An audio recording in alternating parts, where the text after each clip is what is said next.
पत्र मान्य आयुक्तांना दिलेलं आहे. आयुक्त हेच मुख्य होते त्याच्यामध्ये ना, निवडणूक अधिकारी म्हणून. इथं यांना जो तुम्ही 79,826चं पत्र दिलं आणि ज्या टायमाला मॅडमनी शेवटचा आकडा मी मुद्दामून एकदम मी नितीनला सांगितलं होतं की माझ्या लक्षात आलं की काहीतरी आकड्याला घोळ होतोय. कारण त्यांनी अचानकपणे मला जो आकडा सांगितला होता तिथं, म्हणजे जो माईकवरती सांगितला त्यांनी,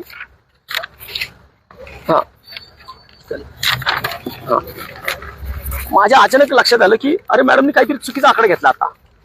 कारण त्यांच्या प्रेस नोटमध्ये त्यांनी जे लिहिलं होतं 79,826 ही त्यांची प्रेस नोट होती, जी मी काल वारंवार पाहिली होती. त्यामुळे माझ्या डोक्यामधील आकडा होता की 79,000 समथिंग काहीतरी आहे.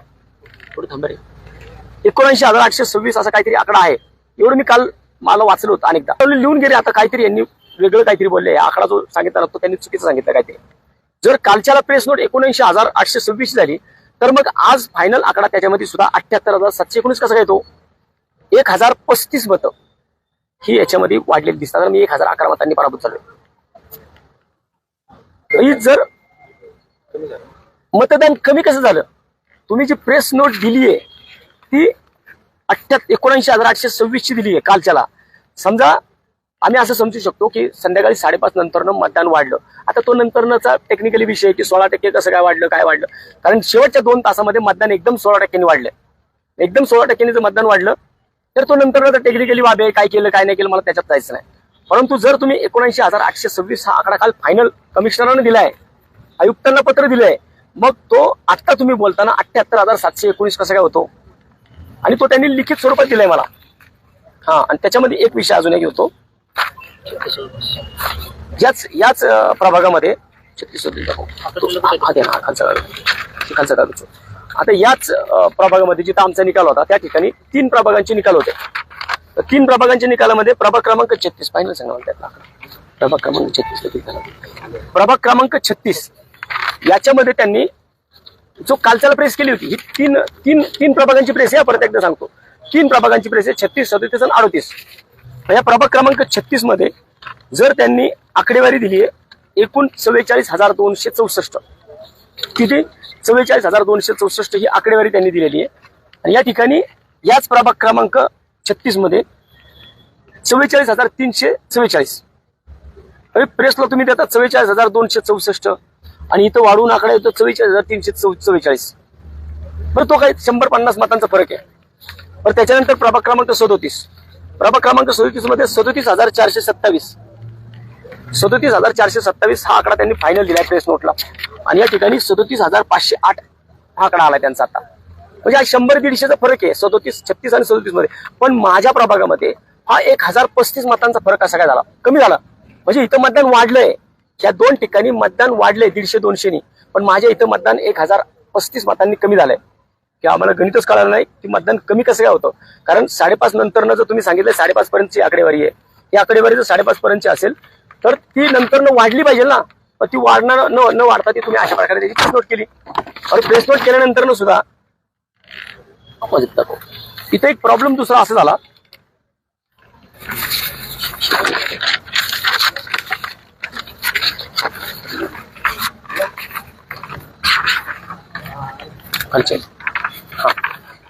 आता याच्यामध्ये ज्या वेळेस 7 नंबरचा राऊंड चालू होता, 8वा राऊंड चालू झाला, 8वा राऊंड चालू झाला त्या टायमाला मला फक्त 94 मतांचं लीड राहिलं होतं. फक्त 94 मतांचं. अजून 9वा आणि 10वा हे 2 राऊंड, 8वा 9वा 10वा 3 राऊंड शिल्लक राहिले होते. म्हणजे 7व्या राऊंड पर्यंत मला फक्त 94 मतांचं लीड राहिलेलं होतं. आणि ही त्यांची आकडेवारी आहे, ही माझी नाहीये. ही 94 मतांची आकडेवारी ही निवडणूक आयोगाची, ज्या तिथं आरो मॅडम होत्या त्यांची आहे की मला फक्त 94 मतं कमी पडली होती 7व्या. 8वीला ज्या टायमाला तिथं मला त्यांनी त्या प्रांतांनी बोलवलं की हे प्रॉब्लेम झालाय, इथं मशीन बंद पडली आहे, त्यामुळे तुम्हाला याला दुसऱ्याच सिम टाकावं लागेल. आणि बरोबर त्याच राऊंडला तो राऊंड संपूर्ण थांबवण्यात आला होता. एक नंबरचाच चित्त गोळ झाला होता म्हणून. तर त्याच्यानंतर बरोबर मला त्या राऊंडला 8व्या राऊंडला मला 740 मतांचं लीड पडलं. एवढं लीड मला अख्ख्या ह्याच्यात कुठेच पडलं नव्हतं. 740 मतांचं लीड मला एका राऊंड मध्ये कुठेच पडलं नव्हतं. हे पहिल्यांदाच मला 8व्या नंबरच्या राऊंड मध्ये मला 740 मतांचं लीड पडलं. त्याच्यानंतर ते लीड दुसऱ्या राऊंडला पण अजून वाढलं, 350 मतांनी ते लीड वाढलं. तर ते 1,057 झालं 9 राऊंड पर्यंत. आणि 10व्या राऊंडला जेव्हा जो फायनल राऊंड होता त्या फायनल राऊंड मध्ये मी पुन्हा एकदा जवळजवळ 50 ते 60 मतांनी ना 45 मतांनी मी परत आघाडीवरती गेलो. सांगायचं हे एवढंच आहे की अशा प्रकारे जर निवडणूक होणार असतील ना तर मग चांगली लोक राजकारणात राहणार नाही. आज या ठिकाणी जर आपण पाहिलं, मला वाटते हा जो मी काही संशय व्यक्त करतोय हा सगळ्याच उमेदवारांनी घेतला पाहिजे. कारण मला वाटते सगळेजण आपले हारलो पडलो म्हणून निघून गेले होते बाहेर. लीड पण तशाच प्रकारचं होतं प्रत्येकाला, पण माझं तसं नव्हतं. माझ्या जनतेवरती पूर्णपणे विश्वास होता. मला माहिती होतं की मी मशीन सुद्धा हरवू शकतो, परंतु शेवटी मशीननेच घात केला आणि शेवटच्या 8व्या 9व्या 10व्या या राऊंड मधल्या मशीन बंद पडल्या आणि 2 मशीन त्याच्यामध्ये एक नंबरच्या ह्याच्यावरती आणि एक 4 नंबरच्या ह्याच्यावरती ज्या 2 मशीन होत्या त्या 2 मशीन बंद पडल्या आणि डायरेक्टली या मशीन बंद पडल्यानंतर त्या मशीन मधलं सिम काढून दुसऱ्या मशीनमध्ये टाकलं आणि त्या मशीन चालू केल्या. त्यामुळे हा सगळा घोळ झालाय.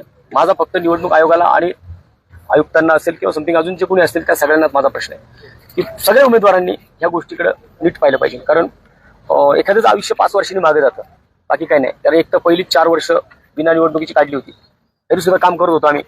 आणि आज जे काही झालं, ज्या गोष्टी झाल्या त्या आम्ही स्वीकारल्या. असंच सुद्धा काही कोणाच्या चुका झाल्या असतील, गाववाल्यांच्या चुका झाल्या असतील, त्याच्यामधून 2-3 उमेदवार एका ठिकाणचे आले, 50,000 मतं तिघांमध्ये विभागली गेली, म्हणून या सगळ्या गोष्टी. पण ही जी काय आकडेवारी आहे ना, ती आकडेवारी घातली की 1035 मतं माझी कमी होतात एका राऊंडमध्ये, सगळ्या राऊंडमध्ये मिळून 1035 मतं